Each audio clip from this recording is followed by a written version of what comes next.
You're warm and comfortable in our regular studio there in central London. Talk to me about this roadmap. What roadmap is the Prime Minister going to offer to these MPs?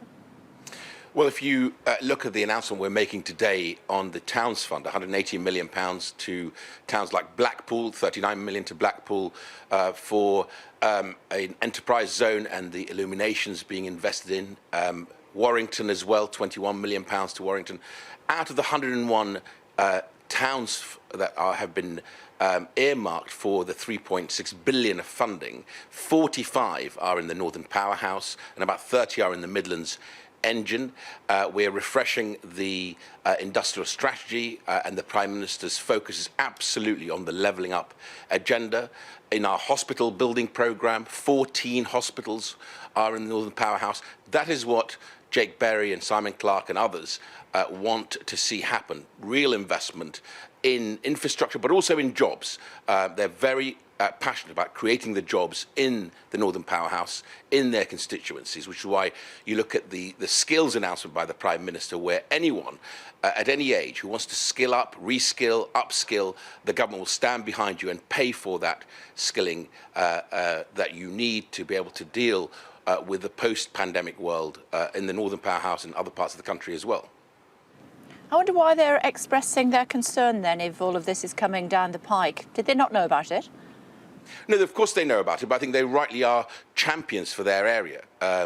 They want to make sure that their Northern Powerhouse strategy that Jake Berry and others have worked so hard on, with myself, I'm the local growth minister as well as being the business and industry minister, is delivered, and that is absolutely our focus, and you will see that coming through, as I said, in our refresh of the industrial strategy. The industrial strategy was a great piece of work delivered in 2017 in a world of near full employment. We're entering a very different world today post-pandemic, and that is the point they're trying to make, I think, and they will see, as I said to you, judge us by what we do. Look at the announcement today for Blackpool and Warrington and the other 45 towns that will get that £3.6 billion funding from the Towns Fund are in the Northern Powerhouse, 30 are in the Midlands engine. So this is real levelling up through infrastructure investment as well as in skills and jobs in our country. Prime Minister promised yesterday that no child would go hungry this winter. Does that mean that we're looking at a U-turn over free school meals in holidays? Well, what the Prime Minister quite rightly promises is that during the summer we have delivered to 50,000 vulnerable children through our programme that cost about £9 million of school activities and foods programme, and we'll continue to do more of that. My own county of Warwickshire is using that £63 million of funding that we made available centrally to help children through this half-term and at Christmas as well, and other areas as well. I was talking to Carol Shanahan in Stoke-on-Trent last night, where they've provided 150,000 meals already and are doing even more, and we commend everybody who's getting involved. But the right way to do this is through local government, as well as, of course, increasing the amount of help through universal credit and the welfare system for those most needy families. Well, as you know, a lot of that money's already gone from the local councils, and the tax credit, the universal credit, the £20 a week that you've put forward, that is being scrapped in April, unless you want to tell us something different this morning. Well, look, I will not preempt any fiscal announcements by the Chancellor, but that additional £9 billion has been welcomed by families. And I'm glad to see Labour have given up, I hope they've given up, you may want to ask them, on scrapping the universal credit system, because that is the best way to help those most in need, those families that really need the additional help at this time. So just to clarify, that £20 a week that is in place at the moment, due to go in April, you could review that, could you, as a government? Well, that, as you quite rightly pointed out, that will last until next year. But I cannot, as you would completely understand, Kate, preempt the Chancellor or any fiscal announcements that he may wish to make. But of course, we review all of our interventions in the economy. We've put £200 billion behind making sure that businesses and jobs are protected. You've seen the winter plan, you've seen the jobs plan. We want to make sure that people actually are able to cope with dealing with the virus at this very difficult time. You've heard the announcement today on Warrington These are difficult times, Kay, and we've got to make sure that we target the money to those that are most in need of it. Yeah, nothing more needy than a child with an empty belly, though, is there? The Education Secretary said that he wanted 150 million quid, and he was told by the Treasury he couldn't have it. He wanted that money to be extended so that children could eat over the holidays if they needed to. He says he wanted the money. The Treasury said that that's not the case. That seems to be a bit of a battle going on. Why not just give them the money? And it's a win-win for the government then. At the moment, you are looking like Scrooge.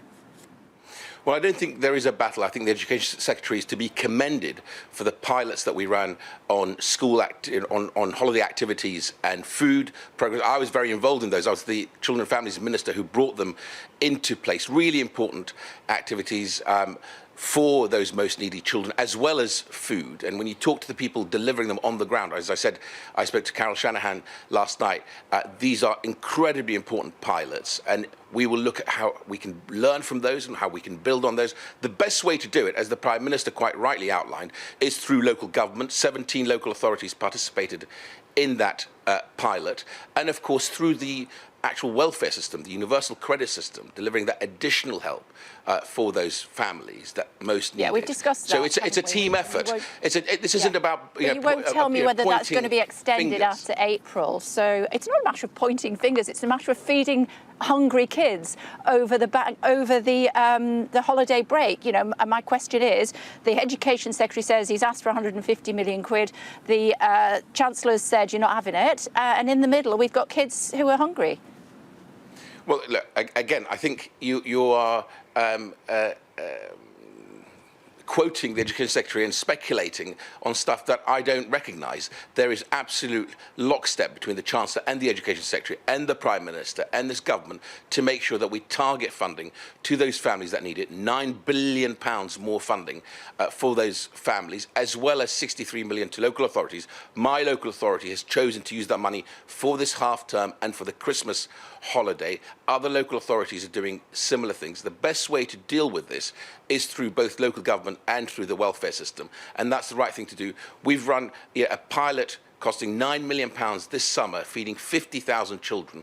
We'll take the learning from that, and it's not just about the food. As I said, I spoke to Carol Shanahan in Stoke-on-Trent. She tells me that in wards where families want to keep their children safe during those activities, they also appreciate the food, but more important than the food to them was the activities for their children to be able to catch up as well in the holidays. I'm not sure that's true. She's had 3 name checks now. She's going to be very pleased this morning over her breakfast. Should Marcus Rashford and other sports stars stay out of politics? No, they shouldn't.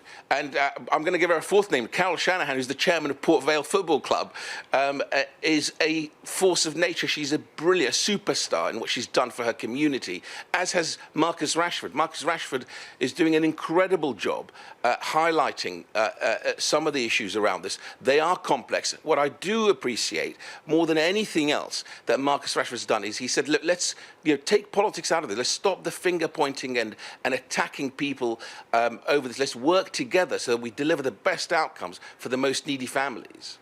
Yeah, and as a result, he's had to go around with a begging bowl via Twitter, and other organisations have stepped up to the plate, literally, to feed kids over the half-term break because the government has fallen short. Well, as well as the government's £9 billion into universal credit, as well as the government's £63 million to local government, many local authorities like mine in Warwickshire doing the right thing this half-term and Christmas as well. So it's a joint effort across the board by breakfast clubs we've supported with £35 million, as well as other charities and local people doing their bit to help those children as well. OK, let's talk about Test and Trace, finally, should we? Another bad day over the weekend for Test and Trace. But last time we spoke, I was in the studio, you said the daily target of 500,000 a day would be reached in 4 days' time. Where are we on that?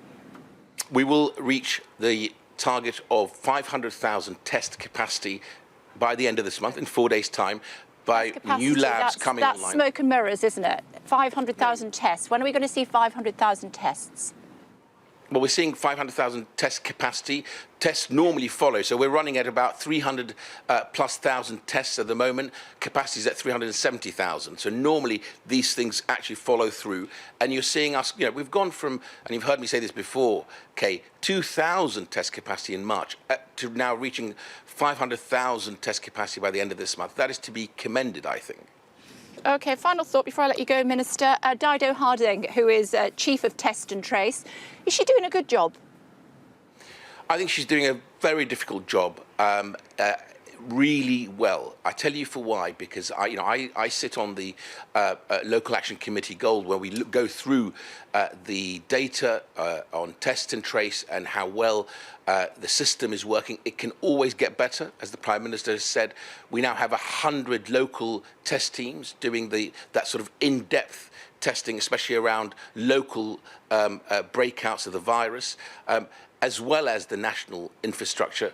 And I think this has been a difficult time, but we have, I think we can only improve further as we work together.